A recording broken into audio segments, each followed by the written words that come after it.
Que le Seigneur vous bénisse encore une fois. C'est toujours votre frère Léon Kalombo. Encore une fois, nous sommes devant vous pour vous témoigner sur le ministère des banques.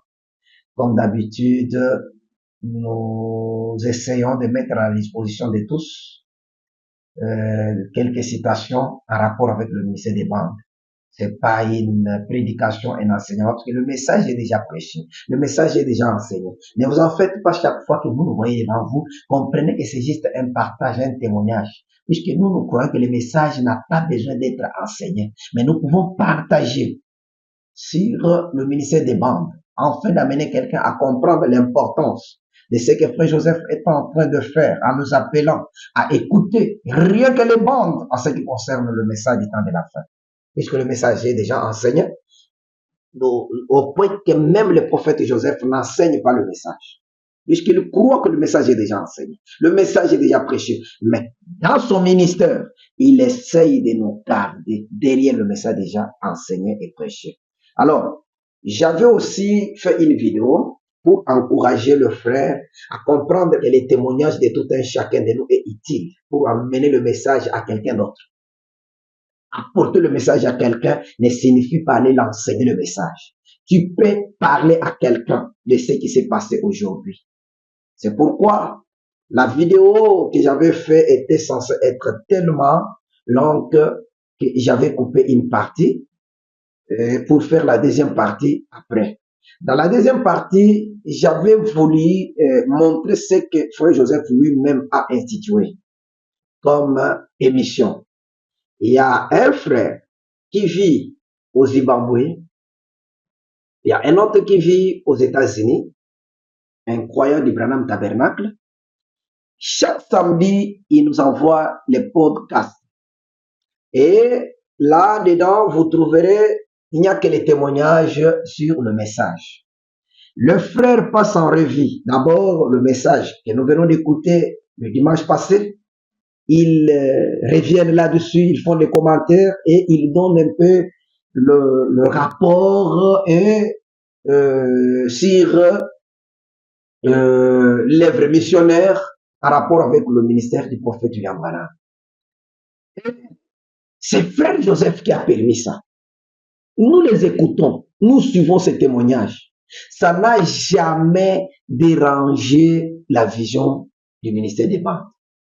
Mais je m'étonne de voir que vous, même ceux-là qui se disent qu'ils ont saisi la vision, et ils condamnent le prédicateur qui font les préliminaires avant de jouer là-bas.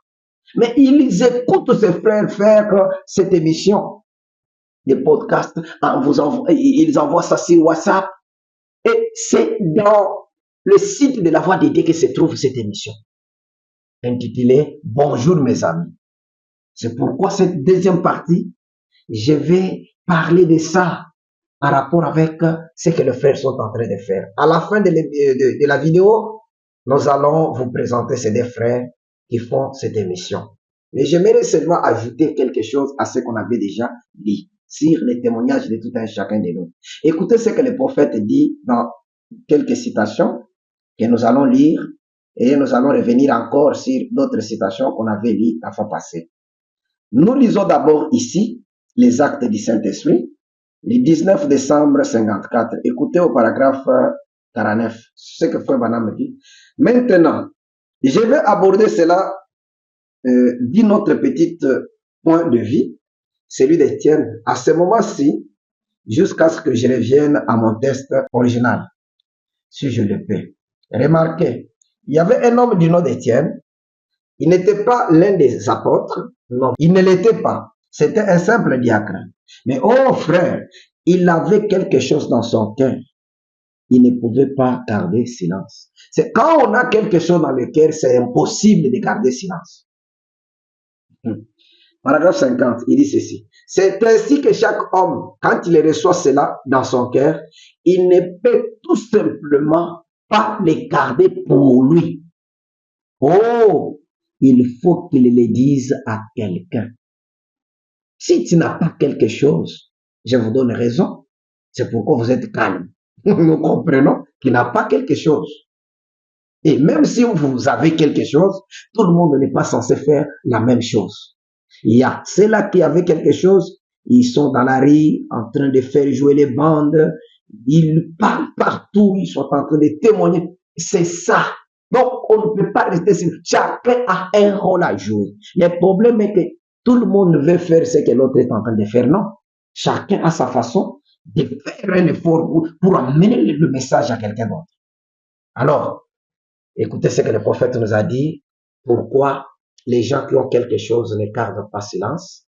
Ils veulent toujours apporter ce qu'ils ont reçu à quelqu'un d'autre. Comme quoi, Dieu nous a envoyé un prophète dans cet temps de la fin. Telle écriture est accomplie. Ça, tout le monde a le droit de le faire. Mais cela ne signifie pas que tu enseignes le message. C'est un témoignage. Comme Philippe l'avait fait avec Nathanaël. Mais quand il y a eu des questions, il lui a dit, viens voir toi-même. Et aujourd'hui, nous disons, venez écouter toi-même. Nous lui donnons une brochure où soit-il mal. Écoutez. Écoutez ce que le prophète dit dans la brochure, le signe qu'on avait lu la fois passée, le 1er septembre 63 au paragraphe 444. Regardez. Je me rends bien compte que, savez-vous, que ce sont vos dîmes et vos offrandes qui me procurent de quoi vivre.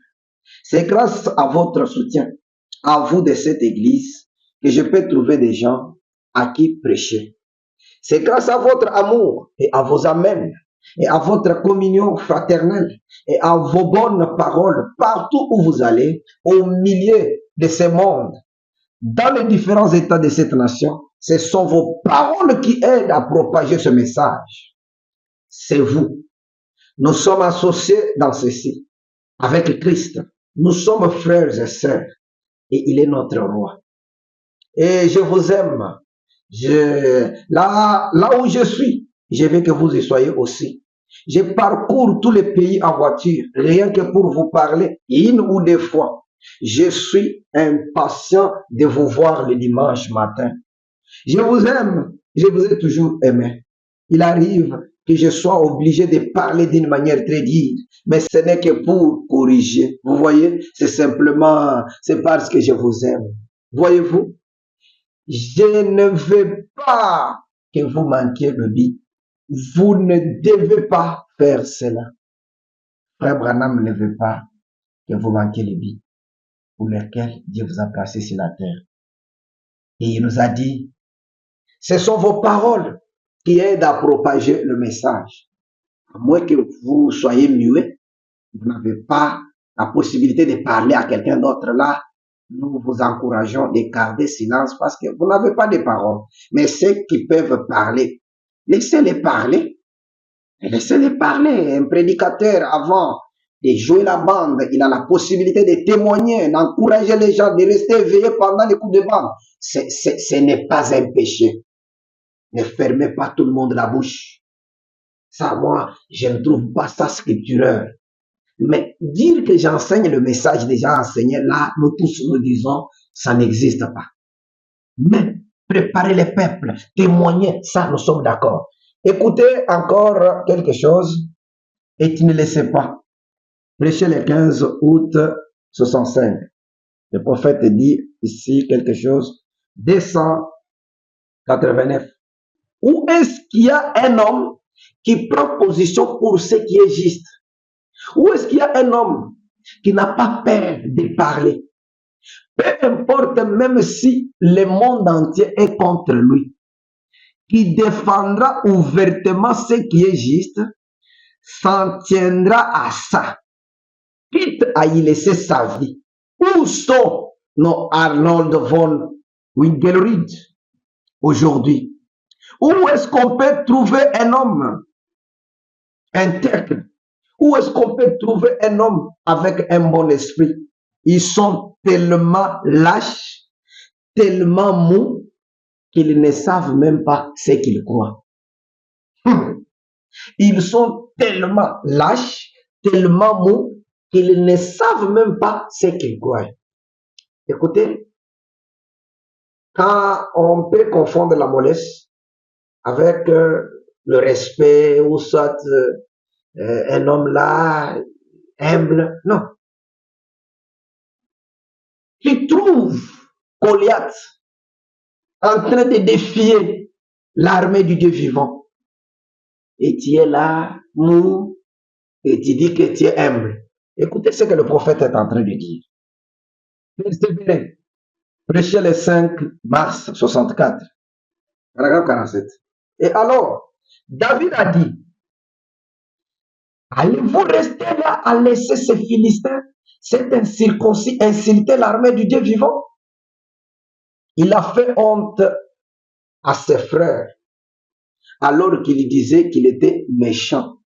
On disait que David était méchant et qu'il était venu pour voir la bataille. David était juste venu pour voir la bataille. Pourtant, il y avait quelque chose en David qui lui faisait savoir qu'il était plus que vainqueur.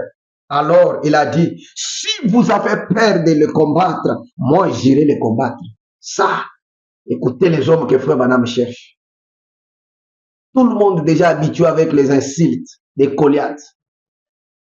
Et ils ont les défis que David voulait relever, c'était une honte pour eux. Tu étais venu juste pour voir la bataille. Tu veux te prendre pour qui? Tu es un orgueilleux. Souvent, c'est comme ça.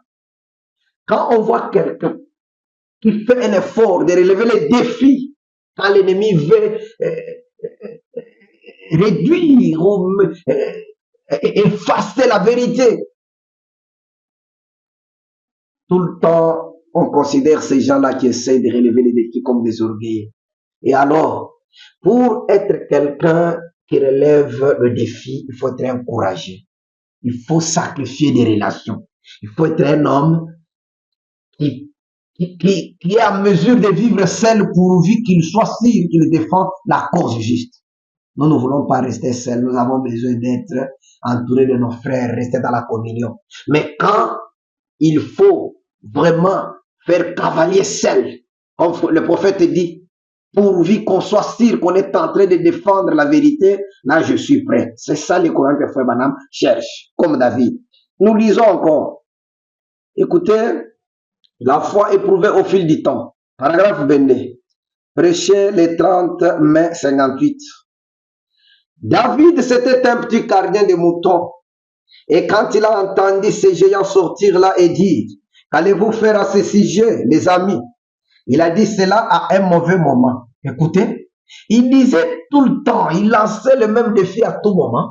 Mais il y a eu un moment où il ne devait pas dire ça parce que David était présent. Frère Branham dit, il a dit cela à un mauvais moment. Cela est tombé dans les oreilles de quelqu'un qui connaissait Dieu.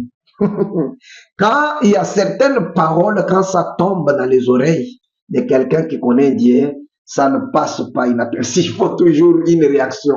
Donc, ces gens-là sonnent comme ça. Vous ne pouvez pas les empêcher. Il n'y a personne qui a dit à David, il n'avait même pas besoin de concours ou soit de l'accompagnement de plusieurs frères. Non. Il était seul, il s'était senti seul d'aller relever les défis.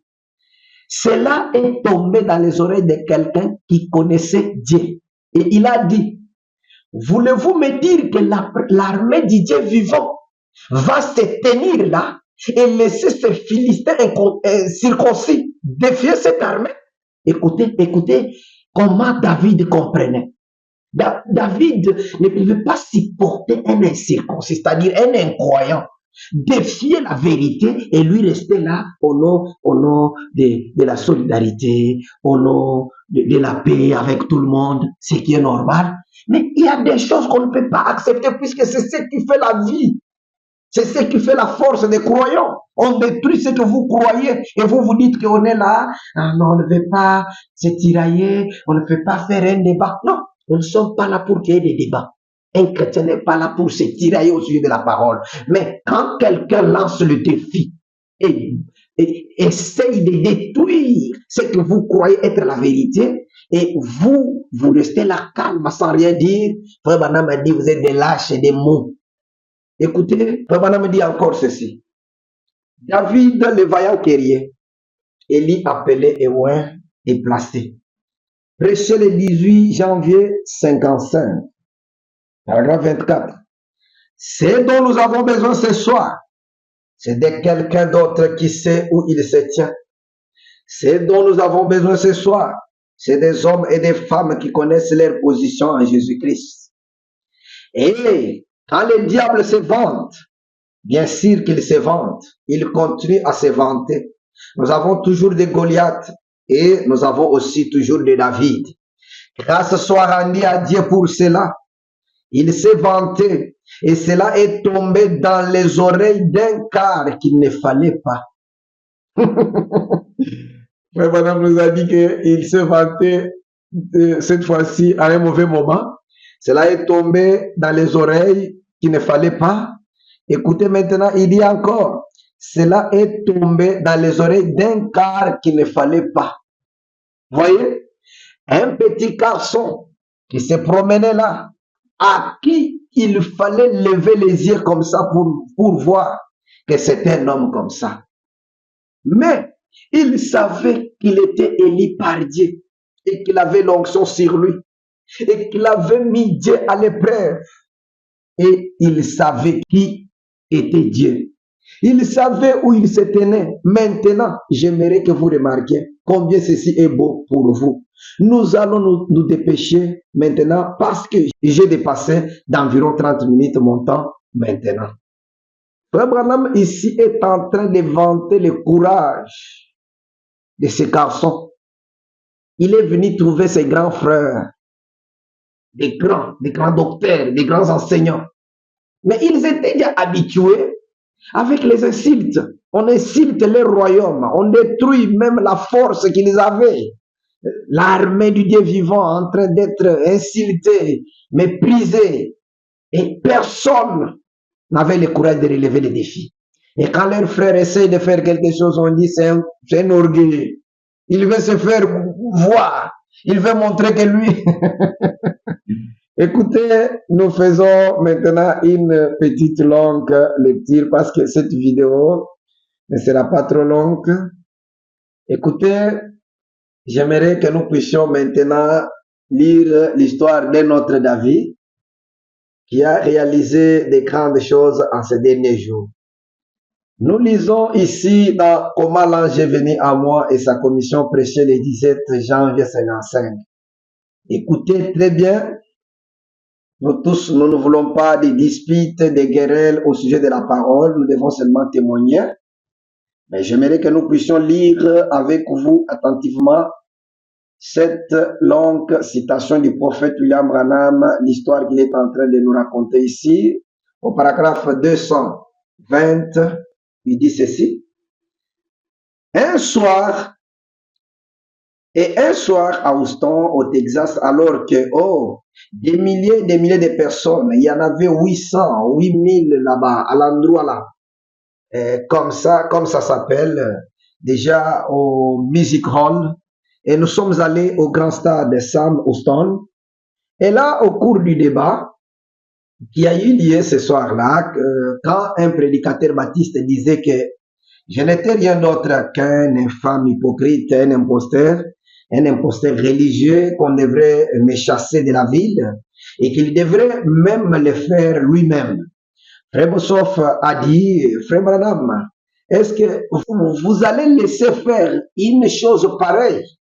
Relever le défi. Ça, c'est un frère, un vieillard. Bossoff, il était plus âgé que le prophète William Branham. Mais écoutez la réaction du prophète. J'ai dit non, monsieur. Je ne suis pas d'accord qu'on se dispute. L'évangile n'a pas été donné pour qu'on se dispute à son sujet, mais pour qu'on le vive. J'ai dit, peu importe combien vous les convaincriez, il continuerait exactement dans la même voie. J'ai dit, ça ne changerait rien pour lui. Si Dieu ne peut pas parler à son cœur, comment le pourrais-je? Pour Frère Branham, même si vous amenez ces gens à les prouver par les Écritures que ce que vous dites, c'est la vérité, mais ils ne vont pas changer, ils vont continuer. C'est ce qui se passe aujourd'hui. Vous pouvez lire des citations qui montrent comment Frère Branham, après son départ, ne parlait que des bandes. Et ils vont vous dire non, mais il avait Neville, il avait ceci, mais lui avait Neville. Mais pourquoi lui, quand il prie même, il dit, après son départ, j'ai prié pour ceux qui vont écouter le message par le moyen des bandes. Il ne savait pas qu'il y aura d'autres Neville. Donc ça, c'est difficile. Et Frère Branham m'a dit, c'était difficile de convaincre des gens comme ça. Frère Branham ne voulait pas aller engager un débat avec ces gens. Écoutez la suite. Dans l'édition du lendemain, il était dit, on voit de quoi ils sont faits. Les Houston Chronicle, il était dit, on voit de quoi ils sont faits. Ils ont peur de défendre ce qu'ils prêchent. Écoutez, il traite le prophète William Branham et son équipe d'être des pérés. Ils n'ont pas le courage de défendre ce qu'ils croient, ce qu'ils prêchent. Les vieux Bossoff, les vieux frères Bossoff, il est venu me voir et il avait 70 ans, bien tassé. Un homme de 70 ans, écoutez, à l'époque, un vieux frère charmant, il a passé son bras autour de mes épaules et il a dit, frère Branham, il a dit, vous voulez dire que vous n'allez pas relever le défi? Écoutez, nous allons trouver quelque chose de bien. J'ai dit, non, frère Bossoff, non, monsieur, je ne vais pas relever les défis. J'ai dit, ça ne sert à rien. J'ai dit, tout ce que ça fait, c'est qu'il y a des disputes. Et quand nous quittons l'estrade, j'ai dit, je suis en pleine série de réunions en ce moment. Je ne vais pas cacher les choses comme ça. J'ai dit, laissez-les donc faire. J'ai dit, c'est tout. Il ne fait que jacasser. J'ai dit, de ces gens-là, on en a déjà vu. Et ça ne sert à rien de leur parler. Je dis, ils repartent aussitôt. Ils restent sur leur position. J'ai dit, une fois qu'ils ont reçu la connaissance de la vérité, s'ils refusent de l'accepter, alors la Bible dit qu'ils ont franchi la ligne de séparation. Et il ne leur sera jamais pardonné, ni dans ce monde, ni dans le monde à venir. Ils appellent ça du diable. Et ils ne peuvent pas s'en empêcher. Ils sont possédés d'un esprit religieux qui est le diable. Combien savent que c'est vrai? Qu'un esprit démoniaque est religieux? Oui, monsieur. Ou aussi fondamentaliste qu'ils peuvent l'être. Et donc, cela n'a pas très bien passé là quand je dis fondamentaliste. Mais c'est vrai. Et à l'apparence de la piété, mais régnant ce qui en fait la force. C'est exact. Ce sont des signes et les prodiges qui confirment Dieu. Toujours, il a dit que ce serait la même chose dans le dernier jour. Et remarquez, le vieux frère Bosson, il devait venir avec moi, mais il était un peu fatigué. Il revient du Japon. Il devait être ici. Il sera à Lubbock avec moi. Et donc, il avait un mauvais rhume. Alors, il n'a pas pu venir cette fois, lui et son épouse. Alors, tout le monde a trouvé qu'il ressemblait à Caleb. Il était là, il disait, eh bien, frère Branham, avec cet air très digne, vous savez, il disait, laisse-moi y aller. Il a dit, si vous ne voulez pas le faire. J'ai dit, oh frère Bosson, je ne veux pas que vous y allez. Vous vous disputeriez. Il a dit, il n'y aura pas de dispute, pas du tout. Frère est en train de persuader frère Branham de le laisser aller relever les défis. Si frère Branham n'acceptait pas d'y aller lui-même, écoutez, j'ai dit, je promets de ne pas me disputer avec eux. Et il a dit, je promets de ne pas me disputer avec eux. Environ 30 000 personnes s'étaient rassemblées dans la salle ce soir-là. Frère Wood, qui est assis ici, était présent à ce moment-là. Il était dans la salle et mon fils a dit, mon épouse a dit, tu ne vas pas aller à cette réunion? J'ai dit, non, pas question que j'aille là-bas. Les écouter, c'est disputer. Non, monsieur, pas question que j'aille là-bas. Écoutez ça. Le soir venu, quelque chose m'a dit, vas-y. Là où il y a eu dispute et tiraillement, le Saint-Esprit va parler à frère Branham. Quelque chose lui dit, vas-y. J'ai pris un taxi. Mon frère, mon épouse et mes enfants, nous y sommes allés. Je suis monté tout haut au balcon. 30. Très haut comme ça. Et je me suis assis. Les vieux frères Bosson s'est avancé sur l'estrade. comme un vieux diplomate. Vous savez, il avait il avait 600 promesses différentes de la Bible qu'il avait recopiées. Il a dit, bon, docteur Best, si vous voulez bien venir ici, prendre une seule de ces promesses et en démontrer la fausseté par la Bible.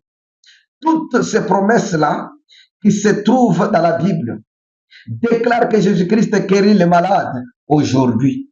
Si vous pouvez prendre une seule de ces promesses et par la Bible, la démentir par la Bible, je m'assierai et je vous serrerai la main et je dirai, vous avez raison. Il a dit, je vais m'occuper de ça quand je monterai sur l'estrade. Il voulait parler en dernier pour pouvoir ridiculiser Frère Bossoff. Vous voyez? Alors, Frère Bossoff a dit, eh bien, Frère Best, je vais vous poser une question si vous me répondez par oui ou par non. Il a dit, nous allons tout de suite mettre fin au débat. Et il a dit, je vais m'occuper de ça. Il a demandé au président s'il pouvait la lui poser. Celui-ci a dit oui. Il a dit, Frère Best, est-ce que le nom de Jéhovah en rapport avec la rédemption s'appliquait à Jésus? Oui ou non? C'était réglé, c'était terminé. Je vous l'ai dit, c'est bien simple. J'ai senti quelque chose m'envahir. Je n'y avais jamais pensé moi-même. Vous voyez? Je me suis dit, oh là là là.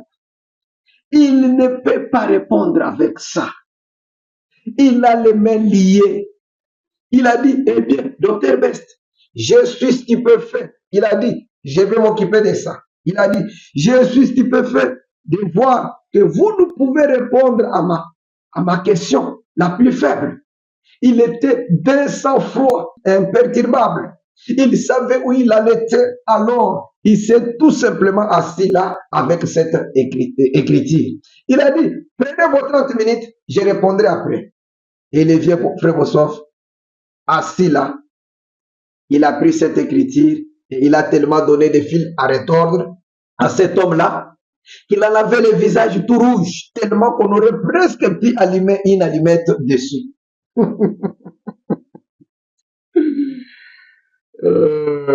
Il s'est levé de là, furieux. Il a jeté les papiers par terre. Il est monté sur l'estrade. Il a prêché un mot sermon cambélite. J'ai déjà été baptiste, je sais ce qu'il croit. Il n'a jamais. Il prêchait sur la résurrection. Quand ce corps mortel aura revêtu l'immortalité, alors nous aurons la guérison divine. Oh là là là. Quel besoin avons-nous de la guérison divine une fois que nous sommes immortels? Quand ce corps mortel aura revêtu l'immortalité, la résurrection des morts, il est allé jusqu'à douter du miracle que Jésus avait accompli sur Lazare. Il a dit, il est mort de nouveau. Alors, ce n'était que quelque chose de temporaire. Vous voyez? Et quand il a eu terminé comme ça, il disait, faites venir ces guérisseurs divins. Je les vois faire. Ils ont eu une petite prise de bec. C'est que Frère Branham ne voulait pas là. C'est arrivé. Mais il était là. L'Esprit lui a dit d'y aller. Là, Frère Bossoff a dit, je ne m'attendais pas à ça de vous, Frère Best. Vous n'avez pas répondu à une seule de mes questions. Et alors, il est vraiment sorti de ses gonds. Il a dit, faites venir ces guérisseurs divins. Et je les vois faire. Il a dit, Frère Best, croyez-vous que des gens puissent être sauvés? Il a dit, bien sûr. Il a dit, voudriez-vous qu'on vous appelle un sauveur divin? Il a dit, bien sûr que non. Pas plus que vous prêchez le salut de l'âme. Ça ne ferait pas de vous un sauveur divin.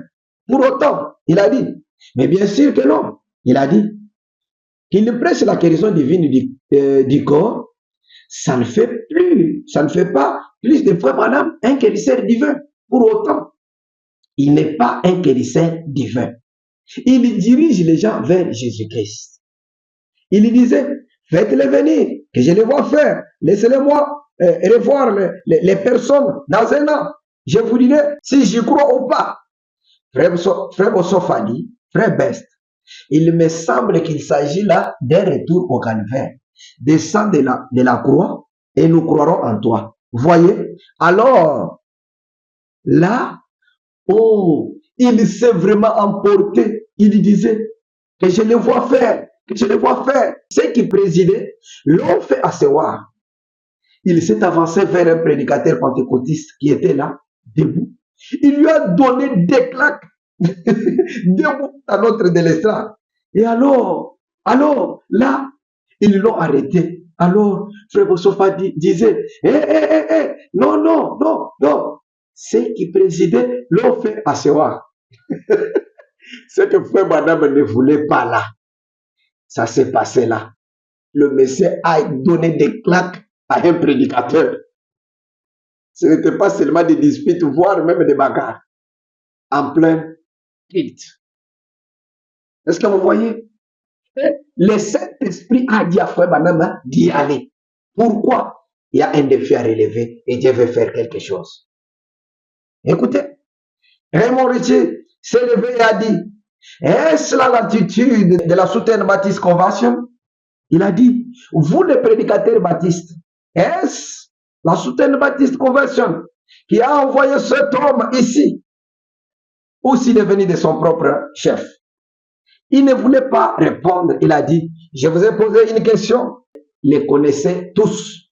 Ils ont dit, il est venu de son propre chef. En effet, je sais que les baptistes aussi croient à la commission divine. Alors, donc, il a dit, il est venu de son propre chef. Et alors, voici ce qui s'est passé ensuite. Ensuite, Frère Bossofa dit, je sais que Frère Branham est dans l'assemblée. S'il veut venir terminer la réunion, très bien. Je ne sais pas par quel mécanisme il a su que le prophète était déjà présent. Le Saint-Esprit communique d'un bout à l'autre. Alors, Howard a dit, reste bien assis. J'ai dit, je reste assis. Juste à ce moment-là, quelque chose s'est approché et s'est mis à tournoyer tout autour de moi. Je savais que c'était l'ange du Seigneur. Il a dit, lève-toi.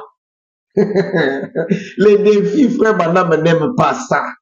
Mais l'ange du Seigneur descend pour dire à Branham, lève-toi, vas-y. Environ 500 personnes ont joué leurs mains comme ceci. Ils m'ont ouvert un passage. Je suis descendu pour aller sur l'estrade. J'ai dit, mes amis, je ne suis pas un guérisseur divin. Je suis votre frère. J'ai dit, frère Best, je ne suis pas. Oh, frère Bess, je ne dis pas ça pour manquer d'égard envers vous, mon frère. Pas du tout. Vous avez droit à vos convictions et moi aussi. J'ai dit, bien entendu, vous voyez que vous n'avez pas pu prouver ce que vous avanciez face à frère Bossoff. Vous ne le pourriez pas non plus face à quelqu'un qui a étudié la Bible et qui connaît ces choses. J'ai dit.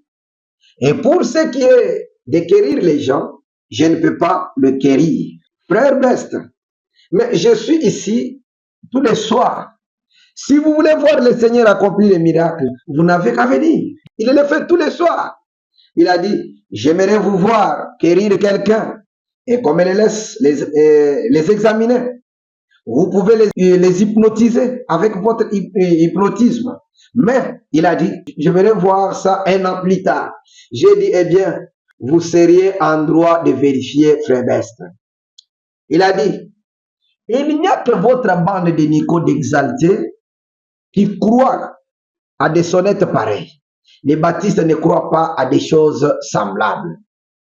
Écoutez, frère Bossoff a dit, un instant, il a dit, combien y a-t-il de personnes dans la salle, dans l'auditoire, qui au cours de ces 2 semaines, des réunions, des personnes qui sont membres en règle de ces belles églises baptistes de Houston, ici, et vous pouvez prouver que vous avez été guéri par le Dieu Tout-Puissant pendant que Frère Branham était ici.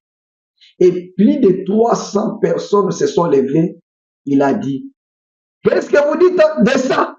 Il a dit, ce ne sont pas des baptistes. Il a dit, n'importe qui peut témoigner de n'importe quoi. Encore là, ça ne veut pas dire que ce soit juste. Il a dit, la parole de Dieu dit que c'est juste. et vous ne pouvez pas les refuser. Les gens disent que c'est juste et vous ne pouvez pas les démentir. Alors, qu'est-ce que vous allez faire? Voyez-vous, comme ça, j'ai dit, frère Best, j'ai dit seulement la vérité. Et si j'ai dit la vérité, Dieu est dans l'obligation d'appuyer la vérité. Je dis, s'il n'appuie pas la vérité, alors il n'est pas Dieu. Je dis, je ne guéris pas les gens. Je suis né avec un don de voir les choses et de les voir arriver. J'ai dit, je sais que je suis mal compris, mais je ne peux pas faire autrement que d'agir selon les convictions de mon cœur. J'ai dit, je crois que Jésus-Christ est ressuscité des morts. Et si l'Esprit qui vient et qui montre les visions et tout, si c'est ça qui est mis en doute, venez faire un tour et voir ce qu'il en est.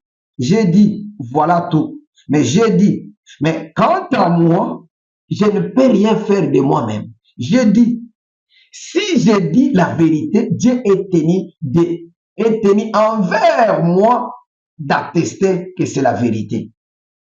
Et après, au même moment, quelque chose a fait rouge. Il est arrivé, il est descendu en plein là, dans un débat, dans les disputes.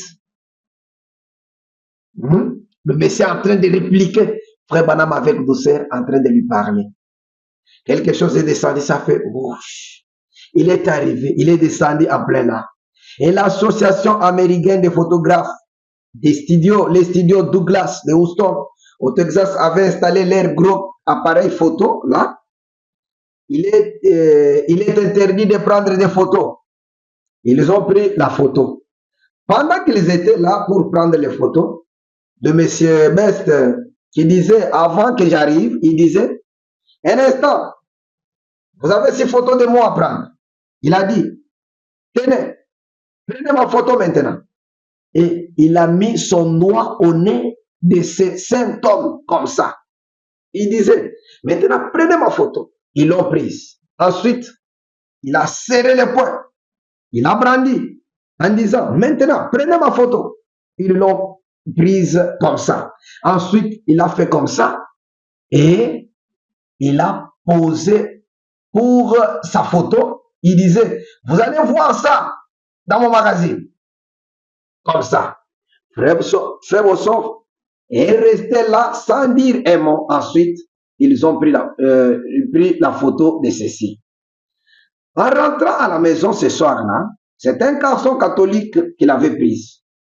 Il a dit à cet autre garçon, il a dit, qu'est-ce que tu en penses? Il a dit, je sais que je l'ai critiqué. Quand le quatre est parti de la gorge de cette femme, j'ai dit qu'il l'avait hypnotisé. Il a dit, il est possible que j'aie fait erreur là-dessus. Il a dit, qu'est-ce que tu penses de cette photo? Là, ce sont les photographes. Ils discutent entre eux. Je ne sais pas. Ils ont mis ça dans la site. Voici la photo qu'il a prise. Vous pouvez lui demander si vous voulez. Ils sont rentrés à la maison. Il s'est assis là et a fumé une cigarette. Il est retourné et il en a sorti un de frère Bossoff. C'était négatif. Il en a sorti 2, 3, 4, 5, 6. Il n'y avait absolument rien, si aucun. Dieu n'a pas permis qu'une photo soit prise de son homme, de ce brave vieux rempli de piété. De toutes les photos qui ont été prises pour ridiculiser frère Bossoff, aucune photo n'est sortie. Alors qu'il était là, avec cet hypocrite, qui avait son nez ou sa main, son poing brandi sous son nez, comme ça, il n'a pas permis. Dieu n'a pas permis que ces photos puissent sortir. Ils ont sorti le suivant. Elle était là. Cet homme a été pris d'une crise cardiaque à ce qu'ils disent cette nuit-là. On a envoyé le négatif à Washington DC. Ils ont déposé un copyright dessus et l'ont retourné. Et Georges Gilassi les chefs de service des empreintes digitales et documents, ainsi de suite du FBI, un des plus éminents qui est au monde entier. On lui a apporté ça. Il l'a gardé 2 jours pour vérifier l'appareil, les lumières et tout le reste. Et quand nous sommes arrivés cet après-midi-là, il a dit, Révérend Branham, moi aussi, je vous ai critiqué. Il a dit, j'ai dit que c'était de la psychologie. Quelqu'un disait avoir vu ces lumières et les choses comme ça. Il a dit, vous savez, les vieux hypocrites disaient toujours ça. Ils parlaient de l'incroyant, que ces images autour, que cette auréole autour de Christ, autour des saints.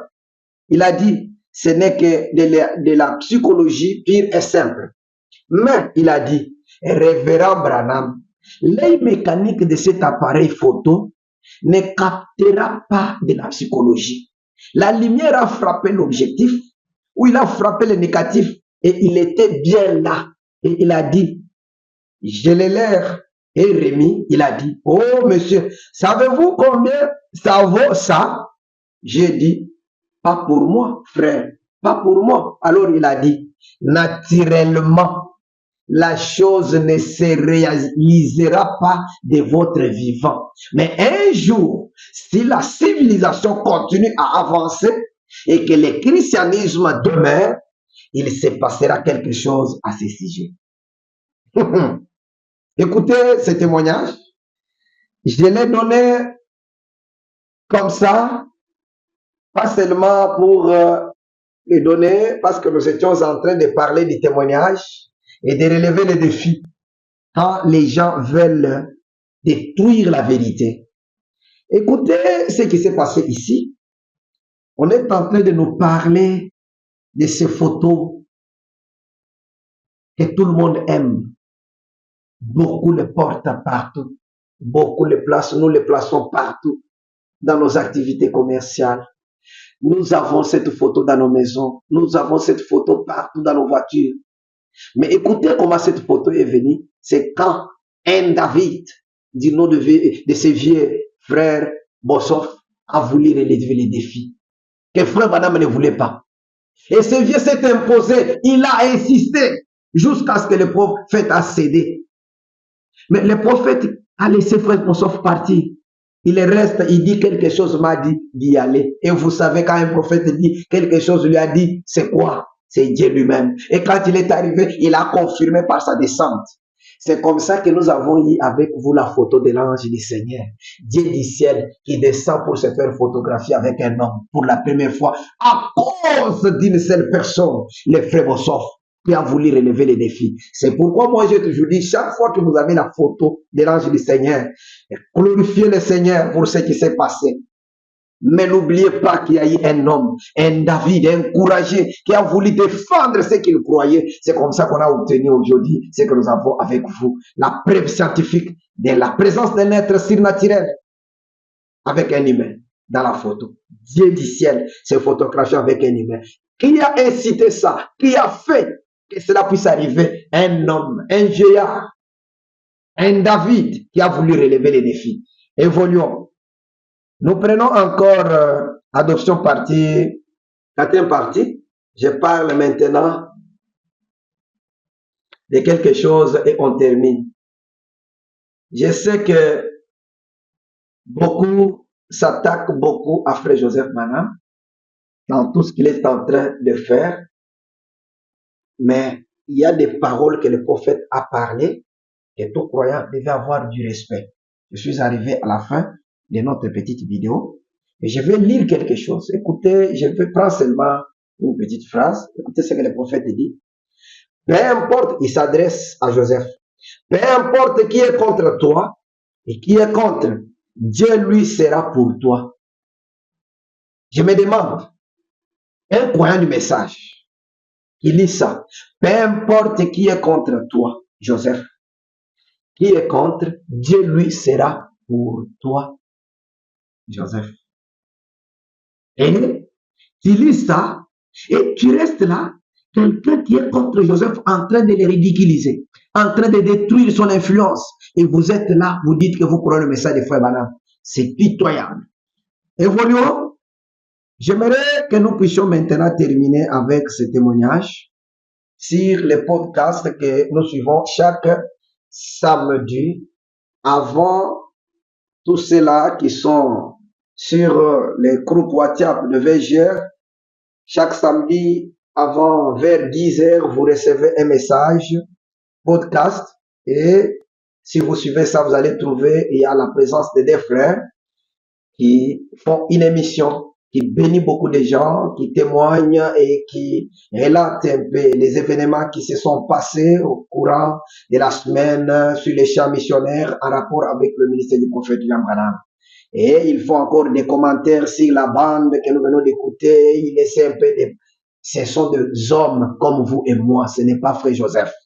Ce frère, c'est le frère William Master. Il est le conducteur des chants au Branham Tabernacle et c'est un fils de l'un des diacres du Branham Tabernacle, l'un des présentateurs du podcast sur Lifeline. Et c'est un frère qui vit aux États-Unis. Il y a un autre frère, le frère Stéphane Toutani. Lui, il vit au Zimbabwe. Il est là-bas comme responsable de la Voix de Dieu. Il a remplacé son papa, le frère Gordon Toutani, qui est décédé il n'y a pas longtemps. Il était l'un des grands collaborateurs de frère Joseph Branham. Il est aussi l'un des présentateurs du podcast sur Lifeline. Ces deux frères, ils font un travail impeccable. Quand vous le suivez, ils font vraiment des commentaires vraiment qui m'ont toujours réjoui quand ils essayent un peu de parcourir la bande qu'on vient d'écouter le dimanche passé. Ils font des commentaires et ils passent un peu quelques informations, le message sur ce qui se passe sur les champs missionnaires, les événements qui se sont passés. C'est merveilleux, ça bénit l'épouse du monde entier. Mais, chose étonnante, c'est de voir que malgré tout ça, il y a des frères qui connaissent tout ça, que cette émission est instituée par frère Joseph et Veilleur. Ce n'est pas une émission illégale. Ce n'est pas comme ce que nous faisons. Moi, je ne suis pas un fonctionnaire, un agent de VGR, un travailleur là-bas. Frère Fernand ne l'est pas. Frère Kama, ici à Brazza, tout le monde qui font des vidéos là, ils ne sont pas travailleurs de VGR. Mais ceux-ci sont des travailleurs, ce sont des associés, ce sont des amis intimes de frère Joseph Branham. Vous les trouvez souvent, ils sont toujours à trois. Je vais même placer ces photos pour que les gens puissent les connaître. Ces deux frères. Il y a un frère noir et un frère blanc. L'autre est américain, l'autre est zimbabwéen. Et vous trouvez que ces frères font ces émissions instituées par le prophète Joseph. Mais il y a des ceux-là qui pensent qu'ils croient le message, qui croient le prophète Joseph, ils ont saisi la vision, mais ils refusent que quelqu'un d'autre puisse témoigner, parler. Ah, mes frères, mais vous suivez les podcasts qui parlent là-dedans. Est-ce que c'est frère Joseph? Ce n'est pas frère Joseph. Ce sont des frères comme vous et moi. Et qui a institué ça? Qui a autorisé cette émission? C'est frère Joseph. Frère Joseph n'a jamais refusé que quelqu'un d'autre puisse parler, puisse témoigner. Puisque c'est ce que lui-même fait aussi chaque samedi. Il nous parle. Et chaque fois quand vous lisez frère Joseph dit, ça a toujours été là, ça nous donne toujours envie de partager, de dire, de demander aux autres quelle est leur position en rapport avec le mystère des membres. Frère Joseph dit, nous devons en parler aux autres. Frère Joseph n'a jamais refusé. Il dit même aux croyants, dites à votre pasteur. C'est-à-dire, vous parlez à quelqu'un, dites à votre pasteur. Vous allez le dire comment? Si vous ne lui parlez pas. Donc, comprenez que ce sont des débats que nous devons vraiment arrêter, promouvoir seulement le ministère, aller de l'avant. Moi, je trouve ça enfantin. Allons de l'avant, nous devons, et ça brise toujours même la communion.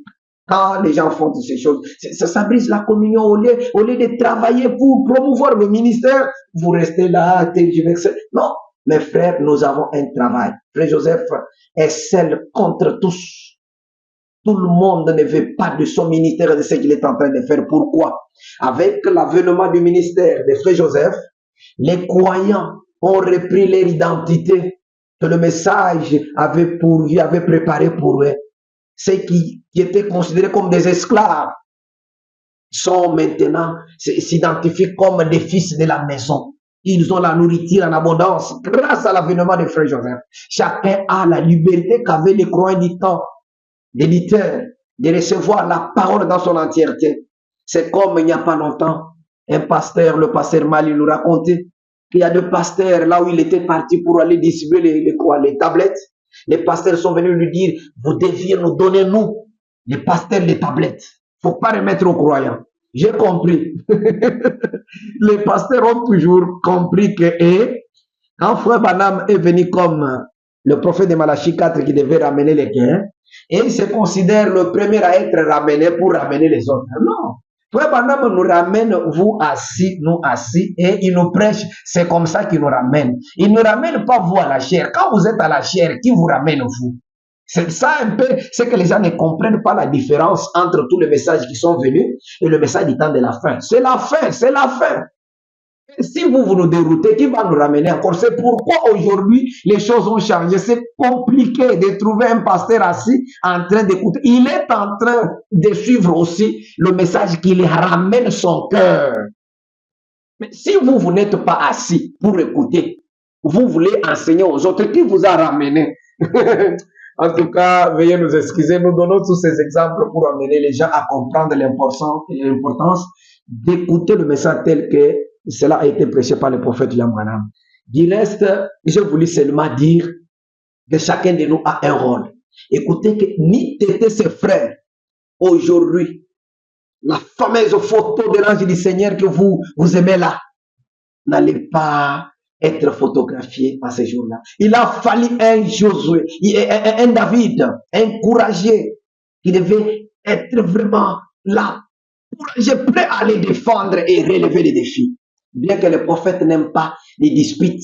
Nous, quand nous faisons nos émissions, moi, je refuse tout. Je ne fais pas pour créer des débats. Non. Mais si quelqu'un vient et il dit le contraire pour pouvoir contredire des choses sans le prophète, nous devons lui montrer la parole. En lui montrant ça, on garde toujours l'esprit d'amour. Moi, je n'ai jamais haï quelqu'un sur base de disputes ou de tiraillements sur les écritures. Il est toujours mon frère. C'est sa façon de comprendre. Mais la plupart de ceux-là d'abord qui me résistaient, qui m'attaquaient, tous, la plupart, ont déjà saisi la vision. Pour vous dire que on ne combat pas pour rien. Mais nous devons seulement témoigner. Je sais que nous avons été prédestinés pour le salut. Mais cela n'empêche pas que l'évangile soit prêché. On prêche toujours. C'est pourquoi moi je crois. Les prédicateurs doivent prêcher. Le prédicateur doit. Mais quand on est ça du temps de la fin, Dieu nous a envoyé un seul enseignant, un seul prédicateur. Et Frère Branham dit, c'est Matthieu 24 qui s'accomplit au temps de la fin. Plusieurs enseignants qui déroutent les gens, qui les enseignent, qui les donnent des faux enseignements. Mais un seul enseignant est celui qui est envoyé à l'épouse. Du reste, c'était ça mon témoignage. Je voulais seulement vous dire, mes frères et sœurs, chacun de nous a un rôle. Nous devons parler, partager les témoignages avec quelqu'un pour l'amener à saisir la vision. Du reste, que le Seigneur vous bénisse.